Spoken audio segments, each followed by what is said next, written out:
Thanks for watching. Don't forget to like, comment, share and subscribe to Mufti Tariq Masood, famous scholar. آج تبلیغ کے لیے اصولوں پہ سمجھوتا ہو جاتا ہے.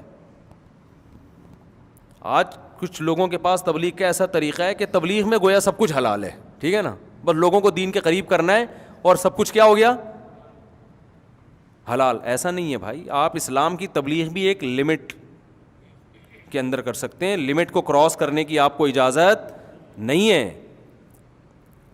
بعض لوگ کیا کرتے ہیں, کوئی سودی بینک میں جاب کرتا ہے, دل خوش کرنے کے لیے اس کے ہاتھ کی چائے پی لی. او بھائی وہ سود, اس کی آمدن حرام ہے, تو جیسے اس کے لیے چائے پینا اس آمدن سے حرام, آپ کے لیے بھی کیا ہے.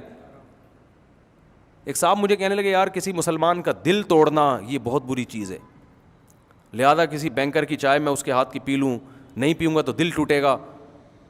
میں نے کہا اب یہ بینکر کے بجائے اگر کوئی شرابی ہو اور اس کا دل ٹوٹ رہا ہے, بے ہوش ہو رہا ہے, مر جاؤں گا اگر تو نے نہیں پی, باپ پی رہا ہے اور بیٹے سے کہہ رہا ہے بیٹا پی لے, میرا دل رکھنے کے لیے پی لے, میں مر جاؤں گا, نہیں پیا تو میں مر جاؤں گا, کیا حلال ہو جائے گا ایک قطرہ بھی؟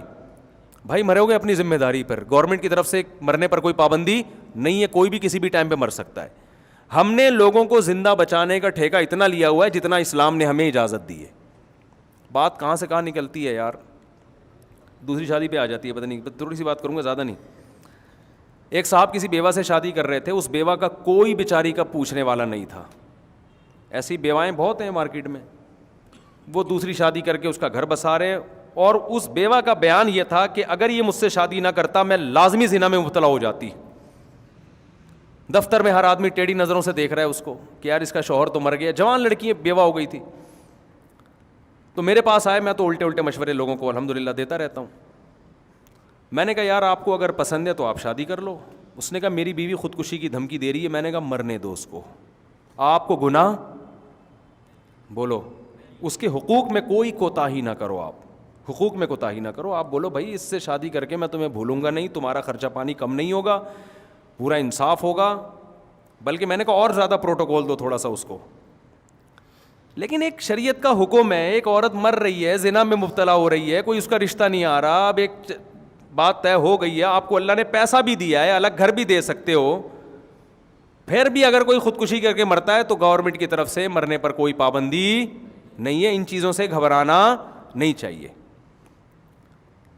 تو یہ میں نے دوسری شادی کی مثال جو دی ہے نا, یہ بات سمجھا, اور فقہا نے یہ لکھا ہے.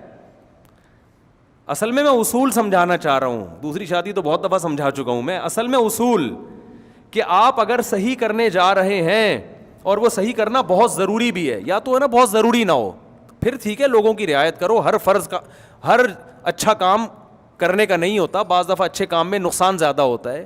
تو ایسے موقع پہ مشورہ یہ دیا جاتا ہے کہ یار کوئی فرض واجب تو ہے نہیں, تھوڑا بہت ثواب ہے نا, تو ثواب میں نقصان بھی ہو رہا ہے تو چھوڑو اتنا کام کرو جتنا برداشت کر سکتے ہو. لیکن ایک چیز ایسی ہے جس کے معاشرے میں بڑا نقصان ہو رہا ہے, پھر اس میں لوگوں کی پرواہ نہیں کی جائے گی. جو مرتا ہے وہ اپنی ذمہ داری پہ مر رہا ہے, گورنمنٹ کی طرف سے مرنے پر کوئی پابندی نہیں ہے.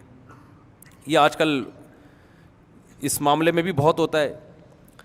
لڑکیاں کہتی ہیں وہ فلاں ہم پہ عاشق ہو گیا ہے, اب وہ کہہ رہے ہیں اگر آپ نے مجھ سے شادی نہیں کی تو میں اپنے آپ کو گولی مار لوں گا. یہ بوائے فرینڈ گرل فرینڈ میں ایسا سیٹ اپ چل رہا ہے. وہ دفتر میں عاشق ہو گیا اور میرے ابا شادی پہ مان نہیں رہے ہیں اور وہ تو مر جائے گا. تو میں کہتا ہوں آپ کے ابا کا نام ماننا اس کی علامت ہے کہ وہ آپ کے لیے مناسب نہیں ہے, کیونکہ ابا کا تجربہ زیادہ ہوتا ہے. باپ اپنی بیٹی کے لیے جتنا اچھا سوچتا ہے کوئی نہیں. لڑکیاں تو بیچاری چند لفاظی میں آ جاتی ہیں نا, وہ مر جائے گا تو کیا ہوگا. میں نے کہا کچھ بھی نہیں ہوگا, بہت سارے لوگ دنیا میں مر رہے ہیں. آپ جا کے عیدی سینٹر دیکھو, مردہ خانے بھرے ہوئے, ایک مردے کا اس میں کیا ہو جائے گا, اضافہ ہو جائے گا. کوئی ٹینشن نہ لو ان چیزوں کی. آپ جو اصول ہے نا اس پہ سمجھوتا نہ کرو. اس کو عشق ہوا ہوا ہے, آپ کو تھوڑی ہوا ہوا ہے عشق, اور اگر ہوا ہوا بھی ہے تو غلط ہوا ہوا ہے نا, ایسی ہر جگہ تھوڑی عشق ہو جاتا ہے. تو لوگ آج کل اس طرح بہت کرتے ہیں کہ اس کو یوں ہو گیا تو اس کے ذمہ دار تم ہوگے, اس کو یوں ہو گیا تو اس کے ذمہ دار تم ہوگے. بھائی ہم ذمہ دار جب ہوں گے جب ہم غلط کر رہے ہوں. ہم اگر جائز حق کا مطالبہ کر رہے ہیں, پھر کسی کو کچھ بھی کسی بھی ٹائم پہ ہو جائے, ہم ذمہ دار نہیں ہوں گے. وراثت کے جھگڑوں میں بھی ایسا ہوتا ہے. ایک جگہ جیسے کیس ہوتے ہیں, بڑا بھائی وراثت کھا جاتا ہے نا, بہت زیادہ کھا گیا, تو چھوٹا بھائی کہتا ہے اگر میں نے بڑے بھائی سے وراثت مانگی تو رشتہ داری ٹوٹے گی, دل دکھے گا, وہ ڈپریشن کا مریض ہے, وہ اسٹریس کا ہے. تو میں کہتا ہوں بھائی اس کو اگر ڈپریشن ہو رہی ہے یہ اس کا ہیڈیک ہے, کیونکہ کیوں ڈپریشن ہو رہی ہے؟ کسی کا حق ہے تو دو نا اس کو. تو میں نے کہا آپ مطالبہ کریں, اگر وہ ٹینشن سے مر بھی گیا تو نہ رشتہ داری توڑنے کا گناہ ہوگا, نہ اس کو قتل کرنے کا گناہ ہوگا, بلکہ اس کو مرنے کا گناہ ہوگا. قیامت میں اللہ کہے گا کہ ٹرک کے نیچے آ کے مرتا, بات سمجھ میں آتی ہے, کورونا سے مرتا سمجھ میں آتا ہے, تو نے کسی سے پیسے دینے تھے, اس نے تجھ سے مانگے اور تو مر گیا, تجھے شرم نہیں آئی اس بات پہ مرتے تھے؟ اس کو مرنے کا گناہ ہوگا. تو آپ دوسری کرتے ہیں, بیوی خودکشی سے مرتی ہے تو اس کو ایک تو خودکشی کا گناہ, تو دوسرا کوئی خودکشی کسی بات پہ کرو نا. تو یہ خودکشیوں کے تانے اور بلیک میلنگ, ان چیزوں سے متاثر مت ہوا کرو. جو اصول ہے اصول. اور دیکھو اس سے بڑی حکمت کیا ہو سکتی ہے کہ نبی صلی اللہ علیہ وسلم غریبوں کو اپنی محفل سے نکال دیتے تو عرب کے سارے سردار آ کے بیٹھ جاتے, اور اسلام اتنی جلدی ترقی کرتا, کیونکہ مسئلہ سارا سرداروں کا تھا نا. جب وہی اپنے ہاتھ میں آ گئے پھر تو اسلام نے دن دگنی رات, لاکھوں لوگ جہنم سے بچتے. تو آپ کے پاس کتنے آزار تھے. نبی صلی اللہ علیہ وسلم کہہ سکتے تھے میں بلال حبشی جیسے غریبوں کو, ابو ہریرہ جیسے اور عبداللہ بن مسعود جیسے غریبوں کو نکال رہا ہوں, 4-6 آدمی چلے جائیں گے کوئی بات نہیں, اتنے بڑے بڑے لوگ آئیں گے, پھر لاکھوں لوگ جہنم کی آگ سے بچیں گے, میں دنیا کا نہیں, میں تو آخرت کا فائدہ دیکھ رہا ہوں. تو کتنی بڑی دلیل تھی. اللہ نے فرمایا نہیں نہیں نہیں نہیں نہیں, اس سے کیا امیج جائے گا اسلام کا دنیا میں کہ غریبوں کا اسلام کچھ اور ہے اور امیروں کا اسلام کچھ اور ہے, اور اللہ ایک نظر سے سب کو نہیں دیکھتا. اللہ کے اعمال کی ویلیو نہیں ہے. اللہ ہر آدمی تو پیسہ دیکھ رہا ہے, تو اللہ بھی پیسہ دیکھ رہا ہے, تو اللہ میں اور عام آدمی میں فرق کیا ہو گیا؟ ہمیں تو اجازت ہے, ہم پیسہ بھی دیکھ سکتے ہیں بھائی, معاملات کرتے ہوئے, دوستی لگاتے ہوئے, رشتے ناتے کرتے ہوئے, وہ تو کیونکہ ہمارے دنیاوی مفاد ہے نا, ہم نے تو رہنا ہے دنیا میں. اللہ تھوڑی دیکھے گا, اللہ کو کیا کہ آپ کی جیب میں پیسہ ہے یا نہیں ہے.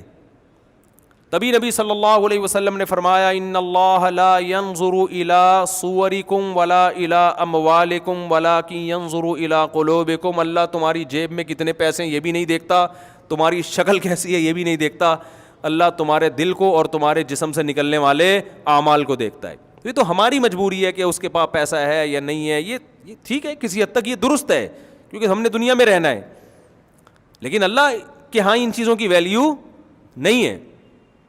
تو اس لیے, اور اس سے بھی زیادہ اہم بات یہ کہ رسول اللہ صلی اللہ علیہ وسلم محفل میں بیٹھے ہوئے واعظ و نصیحت کی, عرب کے سردار بیٹھے ہوئے تھے اس میں, مشرکین مکہ.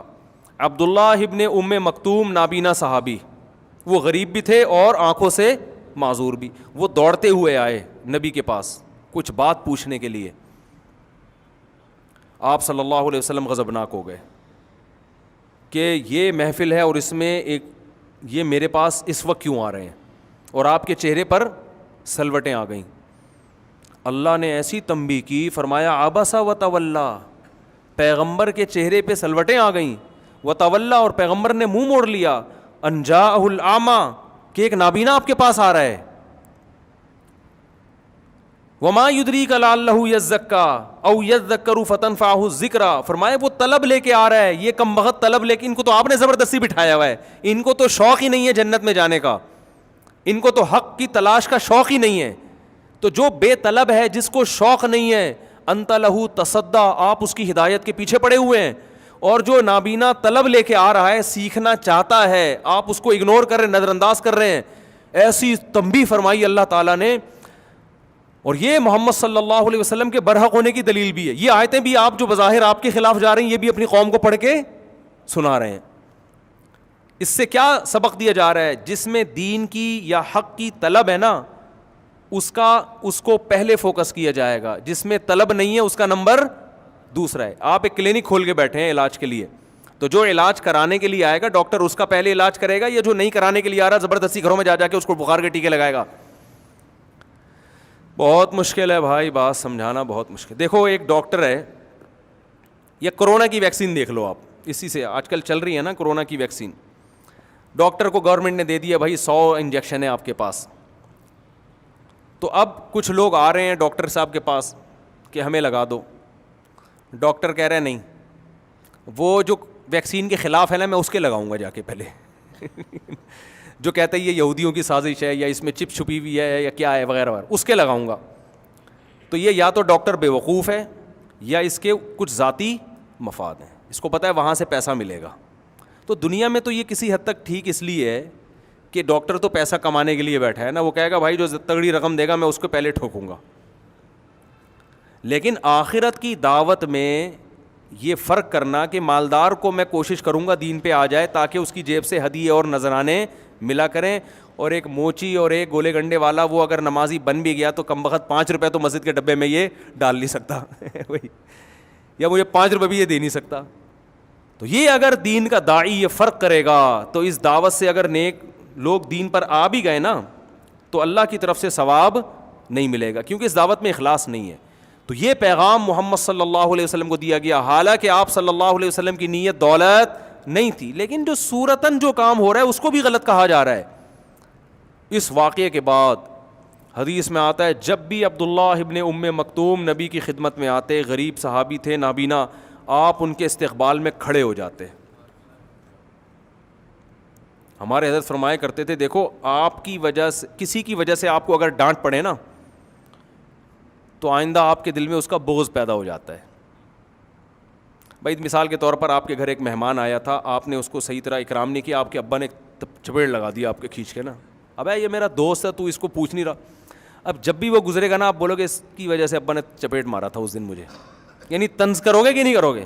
یار تم نہ اس دن آتے نہ ابا کی طرف سے مجھے صلواتیں سننے کو ملتی, تمہیں بھی تو کباب میں ہڈی بننے کا شوق ہے, کسی اور وقت آ جاتے, میں کوئی بھاگا تھوڑی جا رہا ہوں, اس وقت بھی آ سکتے تھے, تمہیں بھی ابھی آنا تھا, تمہاری وجہ سے ابا نے مجھے ڈانٹا ہے, یہ کہتے نا ہم.